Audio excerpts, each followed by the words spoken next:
Hello दोस्तों, मैं बीरेंद्र मौर्य आपका निर्णय अकेडमी के यूट्यूब प्लेटफॉर्म पर स्वागत करता हूं। दोस्तों, सबसे पहले आज का सेशन स्टार्ट करने से पहले 69,000 वैकेंसी के समस्त भावी शिक्षकों को निर्णय अकेडमी परिवार की तरफ से शुभकामनाएं। ऑर्डर क्या आने वाला है किसी को नहीं पता, लेकिन आज एक साल के लंबे इंतजार के बाद 69,000 शिक्षक भर्ती के प्रशिक्षुओं को और शिक्षार्थियों को और छात्रों एवं छात्राओं को आज वह घड़ी है कि दोपहर तक उन लोगों को यह पता चल जाएगा कि ऑर्डर 60-65 आने वाला है कि 40-45 आने वाला है कि 0 आने वाला है, जिससे वह अपने भविष्य की योजना और अच्छी तरीके से तैयार कर ले।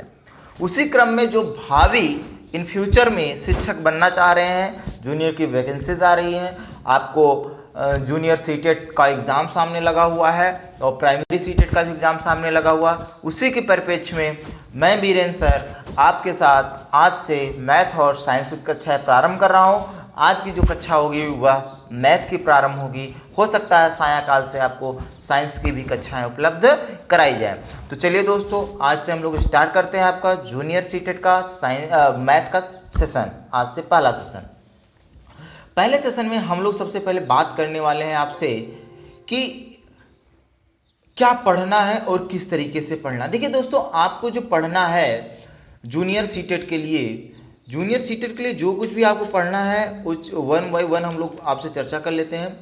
जूनियर सीटेट के लिए देखिए, पहला नंबर 6 से 8 के लिए जो सीटेट होता है उसे हम पेपर 2 के नाम से जानते हैं, ठीक है। और इसमें बहुत अहम रोल होता है एक नंबर सिस्टम का, एक किसका, नंबर सिस्टम का, और दूसरा जो अहम रोल होता है वह होता है मेंसुरेशन और ज्योमेट्री का। मेंसुरेशन, जियोमेट्री और साथ ही साथ आपका अलजेब्रा, ये 3 चीज़ों का बहुत अहम रोल होता है। इसके बाद एक बात और बचती है आपकी, वो बचती है डाटा हैंडलिंग। डाटा हैंडलिंग, ये इतने टॉपिक आपके एग्जाम प्रोस्पेक्ट से बहुत ज़्यादा इंपॉर्टेंट हैं और इतने ही टॉपिक से मैक्सिमम आपके जो 20 क्वेश्चन आते हैं इन्हीं टॉपिक से आते हैं। नंबर सिस्टम और geometry, algebra, data handling, mensuration यानी संख्या पद्धति, मेंसुरेशन यानी कि क्षेत्रमिति, ज्योमेट्री यानी ज्यामिति, अलजेब्रा यानी बीजगणित, डाटा हैंडलिंग मतलब कि आंकड़ा प्रबंधन पर क्वेश्चन आते हैं आपके एग्जाम में, ठीक है। तो आज का जो हम लोग सेशन स्टार्ट करेंगे आपके साथ, उसमें हम आपके साथ बात करेंगे नंबर सिस्टम के बारे में। ध्यान दीजिएगा, संख्या पद्धति के बारे में हम आपसे चर्चा करने वाले हैं, ठीक है। किसके बारे में? संख्या पद्धति के बारे में हम आपसे चर्चा करेंगे। संख्या पद्धति के बारे में चर्चा करने से पहले हम 2 चीज़ों के बारे में चर्चा करना चाहते हैं, वो आपसे है अंक, और दूसरा जो चर्चा करना चाहते हैं वह है संख्या, ठीक है। पहले इन 2 बातों पे आप हमें संतुष्ट करें, फिर मैं आपको आगे चलता हूँ, बढ़ता हूँ। क्योंकि गणित की कक्षा प्रारंभ करने से पहले, क्लासेस स्टार्ट करने से पहले आपको इन दोनों के बेसिक डिफरेंस को पता होना चाहिए। आपके एग्जाम में 2 से 3 बार इन दोनों डिफरेंस का उपयोग करके 1-2 प्रश्न बने हुए हैं। प्राइमरी में बना हुआ है, जूनियर में भी क्वेश्चन ऐसा नहीं बने हैं, लेकिन आपको कुछ चीज़ें यहाँ पे पता होनी चाहिए। अंक की बात करें तो क्या होता है, पहले आप ये बताओ।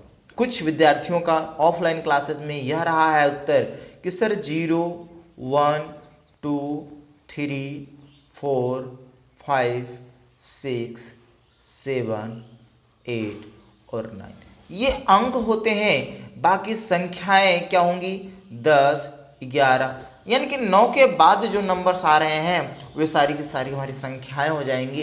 9 के बाद जो अंक आएंगे हमारी संख्याएं हो जाएंगी। 9 के पहले जो है 9 या 9 से पहले जो है सारे अंक हैं। लेकिन ऐसा नहीं है, ये आपकी अवधारणा बिल्कुल गलत है कि 0 से लेकर के 9 तक सभी अंक हैं और बाकी सभी नंबर्स क्या है, हमारे संख्याएं हैं। ये आपकी अवधारणा बिल्कुल गलत है। अगर आपने ये चीज़ पढ़ी है, किसी शिक्षक के द्वारा ये बताया गया है, तो यह बिल्कुल गलत है। क्या सत्यता है इसमें? अगर ये बिल्कुल गलत है तो सत्यता क्या है? बात सामने ये निकल के आती है, सर सत्यता क्या है कि अगर ये गलत है तो सत्यता क्या है, ये जानो। तो गणित जो है तर्क और आपकी संक्रियाएं, संकेत और चिन्हों पर आधारित होता है। ये पेडागोजिकल इशू है, शिक्षण शास्त्र का पार्ट है। मैं वहां पे बताऊंगा आपको कि किस तरीके से आपकी ये चीजें, गणित की प्रकृति क्या होती है, गणित की भाषा क्या होती है, ठीक है। ये सब पेडागोजिकल इशू है, पेडागोजिकल इशू में हम आपसे चर्चा करेंगे। लेकिन बात यहां पर दोस्त ये है कि 0 से लेकर के 9 तक के अंक तो होते हैं, नो डाउट, लेकिन ये कब अंक होते हैं, कब ये संख्याएं होती हैं, ये चर्चा पहले हो जानी चाहिए, जिससे आपको थोड़ा सा डाउट क्लियर हो जाए। तो मैंने ये कहा कि जरा ये गिन करके बताओ कि ये कितने उंगलियां हैं। आपने गिना, कहा सर 1 2 3 4 5, उंगलियों की संख्या 5 है। क्या आप कभी यह कहते हो सर ये उंगलियों का अंक 5 है? नहीं कहते। तो ये क्या है? इसका जो उत्तर है दोस्त, इसका उत्तर जो है आपका अंक में छुपा हुआ, अंक की परिभाषा में छुपा हुआ। अंक की परिभाषा जो है वह यह कहती है कि वे संकेत या चिन्ह जिनसे हम गणना की क्रिया करें या गणना के लिए उपयोग करें उन्हें हम अंक कहते हैं। बात समझ में आई? वे संकेत या चिन्ह जिनसे हम गणना की क्रिया या गणना के लिए उपयोग करें उन्हें हम अंक कहते हैं। पहली बात निकलकर सामने आई। अब अगर अंक ये है तो संख्या सर क्या है? संख्या क्या है? संख्या क्या होगा? वे अंक जिनका उपयोग हम वस्तुओं को काउंट करने यानी गिनने में करते हैं वे सभी संख्याएं कहलाती हैं। अब देखो, ये 0 से लेकर के 9 तक जो मैं आपको सामने लिखा हूं, 0 1 2 3 4 5 6 7 8 9, ये सभी संकेत हैं। क्या है? संकेत हैं या चिन्ह है। आपको इन्हीं का उपयोग तो आप गणना के लिए कर रहे हो। 1 2 3 4 5 गणना के लिए इन्हीं का तो उपयोग किए। गणना के लिए अगर उपयोग हो गया तब ये किसमें परिवर्तित हो गया? संख्या में। अंकों का उपयोग गणना के लिए अगर कर लिया आप तो संख्या में परिवर्तित हो गया। लेकिन एक इंडिविजुअल को काउंट करने के लिए आप किसका उपयोग किए थे? अंक का। ठीक। और दूसरी बात अंक में ये आती है कि अंक को हमने 2 भागों में विभाजित किया। और संख्या में दूसरी बात क्या आती है? संख्या में दूसरी बात ये आती है कि संख्या का निर्माण अंकों से हुआ है।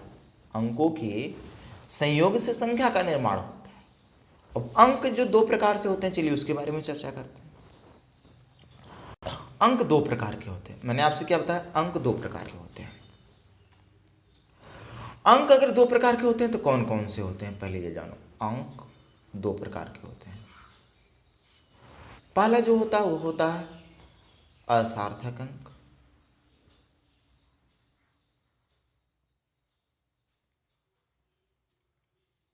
और जो दूसरा होता है वह होता है सार्थक अंक।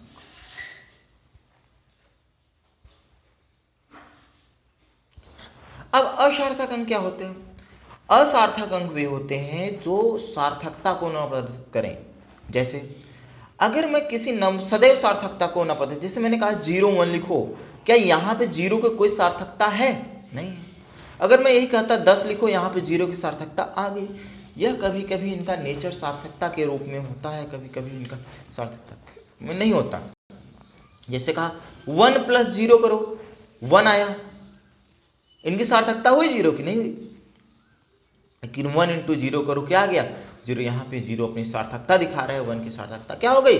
समाप्त हो गई। इसीलिए 0 की इस जादुई रचना की वजह, इस जादुई बिहेवियर की वजह से हम लोग 0 को जो है यह कहते हैं कि यह एक मैजिकल नंबर है। यह एक मैजिकल नंबर है और साथ ही साथ यह आप कहो कि यह एक असार्थक अंक है। अगर ये असार्थक अंक है तो इसको हम लिख सकते हैं 0 क्या हमारा एक असार्थक अंक है। अब दूसरी बात यहाँ पे आती है सार्थक अंक की। सार्थक अंक क्या क्या होंगे? भैया अंक तो 10 ही थे, 0 से लेकर के 9 तक काउंट किया तो मैंने कितने अंक आए? 10 आए। तो बाकी रिमेनिंग जो होंगे वो क्या होंगे? वे सार्थक अंक होंगे। सार्थक अंक कैसे होंगे? आप सार्थक अंक सारे लिख लो, 1 2 3 4 5 6 7 8 एंड नहीं, ये सारे हमारे क्या होंगे, सार्थक अंक होंगे। अंक की बात आप यहाँ पर इतनी ही थी, इतनी ही बात जाननी थी। अब आपने संख्या की भी बात जान ली। संख्या की बात आपको क्या पता चली कि संख्या जो होते हैं हमारे, संख्या के बारे में आपने क्या जाना कि संख्या जो है हमारे अंकों से मिलकर के बना होता है। जैसे मैंने कहा कि 1 2 3 4 5 का उपयोग करके संख्या का निर्माण करो। तो संख्या का निर्माण अगर आपको करना है तो आप क्या लिखोगे, 1 2 3 4 5, कॉमा नहीं लगाया अगर आपने तो यह किसके रूप में बन गया, संख्या के रूप में बना। अब आप इसको क्या पढ़ोगे, 12,345 पढ़ोगे कि नहीं पढ़ोगे, ये आपकी संख्या का निर्माण हो गया। तो इसी तरीके से हमारे एग्जाम में संख्या निर्माण पर क्वेश्चन आता है। अब संख्या निर्माण क्या क्वेश्चन आता है, कहेगा कि आप क्या करो कि 0, ध्यान दीजिएगा, 0 1 2 3 4 का उपयोग करके 5 अंकों की संख्या का निर्माण करो, का उपयोग करके 5 अंकों की सबसे छोटी संख्या का निर्माण करो, कि सबसे छोटी संख्या का निर्माण करो। अगर सबसे छोटी संख्या का निर्माण करना हो 5 अंकों की, तो आप क्या लिख सकते हो। आप देखो, सबसे पहले आप यहां पर सबसे छोटी संख्या का निर्माण करने के लिए सबसे पहले आप क्या लिखोगे, सबसे छोटा अंक लिखोगे। तो अब आप देख रहे हो यहां पर सबसे छोटा अंक क्या है आपके पास, 0। तो अगर मैं ऐसे 5 अंकों का निर्माण करना तो मुझे क्या करना पड़ेगा, सबसे पहले आपको 5 बॉक्सेस बनाने पड़ेंगे। क्या करने पड़ेंगे आपको, 5 बॉक्सेस बनाने पड़ेंगे। 5 बॉक्सेस आप बना लो, 1 2 3 4, 5 बॉक्सेस बन गए। अगर सबसे छोटी संख्या अगर मैं यहाँ पे 0 लिख दूं, तो आप जानते हो 0 लिखूंगा, फिर उसके बाद उससे छोटी संख्या, उससे बड़ी संख्या 1, फिर उससे बड़ी संख्या 2, उससे बड़ी संख्या 3, उससे बड़ी संख्या 4। अच्छा ये बताओ कि यहाँ पर 0 1 2 3 4, ठीक है, 0 1 2 3 4 का निर्माण तो हम कर रहे हैं, ठीक है, लेकिन आप देखो क्या ये 5 अंकों के 0 यहाँ पर सार्थकता तो नहीं प्रदर्शित करेगा, तो ये 4 अंकों की संख्या बन जाएगी। इसलिए क्या करना है, अगर 0 किसी संख्या के निर्माण में आता है तो सबसे पहले 0 के बाद वाली जो सबसे छोटी संख्या होगी उसको लिखोगे, यानी कि सबसे पहले आपको 1 लिखना पड़ेगा। सबसे 0 के बाद सबसे छोटी संख्या क्या है, 1 है। फिर उसके बाद आप क्या करोगे, 0 को लिखोगे, फिर उसके बाद क्या लिखोगे, 1 जो पहले नंबर पे लिखो, उसके बाद जो छोटी संख्या आएगी 2, फिर उसके बाद 3, फिर उसके बाद कितना है 4। यही सबसे छोटी संख्या का निर्माण हो जाएगा। इसके बारे में हम बाद में चर्चा करेंगे। ये मैंने आपको एग्जाम्पल के तौर पे बताया कैसा आपके एग्जाम में प्रश्न बनेगा संख्या के निर्माण पर। ये जब मैं आपको स्थानीय मान पढ़ाने लगूंगा वहां पर इसके बारे में कॉन्सेप्ट मैं आपको सिखाऊंगा भी, ठीक है। तो अभी जो है, अभी हम लोगों को कुछ और पढ़ना है, जो पढ़ना है चलिए देखते हैं क्या पढ़ना है। अभी आप ये बताओ, अगर मैं आपसे संख्या की बात करूं, संख्या की मैं आपसे संख्या की अब बात करूं, तो आप ये बताओ एक अंकों की कुल कितनी संख्या होती है, एक अंकों की कुल कितनी संख्या होगी। आप कहोगे सर संख्या 0 नहीं होती है, तो आप कहोगे 1 2 3 4 5 6 7 8 और 9, टोटल एक अंकों की जो संख्या हो कितनी है, 9। अब मैं आपसे थोड़ा प्रश्न आगे बढ़ा रहा हूं, मैं आपसे कह रहा हूं सर आप ये बताओ कि 2 अंकों की कुल कितनी संख्या होती है। अब 2 अंकों की संख्या मैं आप टोटल आपसे पूछ रहा हूं। अब आप कहोगे सर 9 तो ये हो गई, 2 अंकों की संख्या कहां तक होगा, 10 से स्टार्ट होगा और कहां तक जाएगा, 99 तक जाएगा। जरा ये बताओ इन दोनों के बीच में कितनी टोटल संख्याएं हैं। तो आप काउंट करो कि टोटल कितनी संख्याएं आ रही। तो आप जब काउंट करोगे कितनी आएगी, 90 संख्याएं आएंगे। और मैं इसको निकालने का फार्मूला बता देता हूं। तो लास्ट देखो सबसे बड़ी संख्या क्या है, 99 minus first divided by difference, difference कितना, एक अंक का डिफरेंस है, डिफरेंस 1 है, प्लस 1, यानी कि अंतिम संख्या माइनस प्रथम संख्या बटे 1 कर दोगे तो आप टोटल आ जाएगा आपके पास कितना, 90 टोटल संख्याएं आ जाएंगी। मैं इसी तरीके से कह रहा हूं सर आप 3 अंकों की संख्या बताओ, 3 अंकों की संख्या कितनी हो जाएगी, 900। और 4 अंकों की अगर मैं संख्या आपसे कहूं तो आप कहोगे सर 9 के आगे 3 जीरो। देखो अब यहां पे आपने देखा होगा दो अंकों की संख्या पूछा तो मैं यानी कि 9 के बाद कितना जीरो, 2 माइनस 1 जीरो, 2 माइनस यानी कि 1 शून्य, 3 मतलब 9 के आगे कितने जीरो, 2 जीरो लगेंगे, 3 माइनस 1 एक माइनस किया कितने जीरो हो गए? 2। 4 अंकों पूछो तो 1, 4 में से 1 कम करो कितने जीरो आगे लगेंगे? 3। इसको आप और भी तरीके से लिख सकते थे, इसको आप लिख सकते थे 9 × 10⁻1। आपके जूनियर में इसी तरीके से पूछेगा 9 × 10⁻2, और इसमें क्या लिख सकते थे आप? 9 × 10⁻3। अगर आपने ये लिखना सीख गया तो आप ये बताओ 99 अंकों की कुल कितनी संख्याएं संभव हैं? तो आप लिखोगे सर 9 × 10⁻99 है, तो 99 में से 1 कम करो कितना हो जाएगा? 98 संख्याएं पूछे। आपके जूनियर में इस तरीके से प्रश्न आते हैं। और जो आपका सीटेड प्राइमरी होता है वहां पे ये पूछता है हिंदू अरबिक संख्या प्रणाली में 4 अंकों की कितनी संख्याएं होती हैं। जो हम लोग नंबर सिस्टम पढ़ते हैं, जो संख्या पद्धति पढ़ते हैं, वह हिंदू अरबिक संख्या प्रणाली होती है। ठीक है, इस तरीके से हम लोग क्वेश्चन को कर पा रहे होंगे। चलिए थोड़ा अब आगे बात करते हैं। इतनी बात हो गई। अगर इतनी बात हो गई तो अब जरा ये बताओ कि मैं आपसे और कुछ बातें करना चाहता हूं। एक अंकों की सबसे बड़ी संख्या, ध्यान दीजिएगा, अब मैं आपसे सबसे बड़ी संख्या की बात करना चाहता हूं। सबसे बड़ी संख्या, आपने अभी तक अंकों की संख्या निकालना सीखा, अब सबसे बड़ी और सबसे छोटी संख्या निकालना सीखा। एक अंकों की सबसे बड़ी संख्या 9, 2 अंकों की सबसे बड़ी संख्या कितनी? 99, 3 अंकों की सबसे बड़ी संख्या कितना? 999, और 4 अंकों की सबसे बड़ी संख्या कितना हो गया? 4 बार 9, यहाँ पे 999। ठीक, तो इस तरीके से आप जितनी भी बड़ी अंक की संख्या पूछना चाहेगा वो आप निकाल सकते हो। अब मैं आपसे बात करना चाहता हूं सबसे छोटी संख्या। एक अंकों की जो सबसे छोटी संख्या है वो क्या है? 1। 2 अंकों की सबसे छोटी संख्या क्या है? 10। 3 अंकों की सबसे छोटी संख्या क्या है? 100। और 99 अंकों की सबसे छोटी संख्या क्या है? 10 × 10⁻90, 10 × 10⁻90 क्या होगा? 9 होगा कि 98 होगा?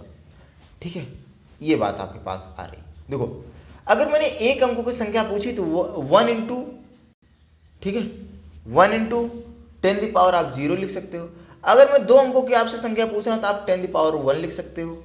अगर मैं आपसे 3 अंकों को पूछ रहा हूं तो आप 10⁻2 लिख सकते हो। और इसी तरीके से देख रहे हो 3 और 1 है, यहाँ पे आप लिख सकते हो 99 अंकों के लिए आप लिख सकते हो 1 × 10⁻98 क्या लिख सकते हो आप? 10⁻98। यही चीज आपसे पूछेगा और आपसे इस तरीके से ऑप्शन में रहेगा 1 × 10⁻98। आपको बताना पड़ेगा 99 अंकों की कितनी कुल संख्याएं संभव है। बात समझ में आ रही है? अगर इतनी बात आपको समझ में आ गई तब एक बात ये जानो कि अब जो है कि आपके एग्जाम में जो क्वेश्चन बनने वाले हैं वो किस तरीके से बनने वाले हैं। ठीक है, चलिए इसको मैं रफ कर रहा हूं। अब आपसे क्वेश्चन जो पूछेगा वो ये कुछ ऐसा पूछेगा कि 4 अंकों की सबसे बड़ी संख्या, 4 अंकों की सबसे बड़ी संख्या और 4 अंकों की सबसे छोटी संख्या सबसे बड़ी, तथा 4 अंकों की सबसे छोटी संख्या, अंकों की सबसे छोटी संख्या, अंकों की सबसे छोटी संख्या, ध्यान दीजिएगा, सबसे छोटी संख्या का अंतर क्या होगा या फिर योग क्या होगा। क्या क्या पूछ सकता है आपसे? अंतर, योग, यही चीजें आपसे पूछा जा सकता है। अंतर पूछ सकता है या फिर योग पूछ सकता है। अगर अंतर या योग कुछ भी पूछता है आपसे, 4 अंकों की सबसे बड़ी संख्या लिख सकते हो आप। अगर 4 अंकों की सबसे बड़ी संख्या लिखना चाहोगे तो कितनी बार 9? 4 बार 9। अगर 4 अंकों की सबसे छोटी संख्या लिखना चाहो, क्या 1 के आगे कितना जीरो? 3 जीरो। अगर मुझे योग निकालना तो आप योग कर लो, 9 9 9 10। अगर 4 अंकों की सबसे छोटी संख्या पूछना चाहता है, 4 बार 9 -0 0। अब यहां से क्या आया? 9 में 0 गया, 9 9 9, कितना आ गया? 8। मल्टीप्लाई करता था, मल्टीप्लाई कर देते, मल्टीप्लाई करके पूछ रहा था आपके, लिखोगे 4 बार 9, ठीक है 4 बार 9 लिखा, इंटू 1000, कितना आ गया? 4 बार 9 कितना? 0, 4 हो जाएगा। ठीक है, इस तरीके से आप चीजों को निकाल पा रहे हैं। ठीक है दोस्तों, आज का सेशन हम यहां से स्टार्ट करते हैं। मेनली आपको ये बताना था, आज का सेशन मैं यहीं स्टॉप करूंगा क्योंकि मेनली आज थोड़ी प्रॉब्लम है यहाँ पे, इंटरनेट इशू और भी चीजें प्रॉब्लम है, इसलिए मैं आपको यहाँ पे ये बताने के लिए स्पेशली आया था कि आज से आपकी सीटेट के जूनियर की कक्षाएं प्रारंभ मैंने कर दी है और ये मैं कंटिन्यू करूंगा आपके साथ। नंबर सिस्टम का एक टॉपिक पढ़ाऊंगा तो आप लोग डेली जो है वीडियोस को देखिए, साथ में आप अपनी कॉपी पर नोट भी करिए। तो ठीक है, तो दोस्तों कल से हम लोग आगे की कक्षाएं प्रारंभ करेंगे। आज स्टार्टिंग करना था मुझे, क्योंकि मैंने आपसे प्रॉमिस भी किया था स्टार्ट करने के लिए, इसलिए मैंने आज से स्टार्ट कर दिया है। और कल से हमारी कक्षाएं कंटिन्यू होंगी, और हो सकता है लंबी कक्षाएं हो, 40 मिनट 45 मिनट की कक्षाएं हो सकती हैं। और मैं सिलेबस थोड़ा जल्दी ख़त्म करना चाहूँगा आपका, लेकिन ऐसा नहीं है कि भगा के ख़त्म किया जाए, बहुत स्मूथली आपको ख़त्म किया जाए, क्योंकि ज्योमेट्री मेंसुरेशन ये सब टॉपिक पढ़ाने में बहुत समय लगता है। ठीक है दोस्तों, तब तक के लिए बाय बाय, मिलते हैं आपसे अगले क्लास में। ठीक है।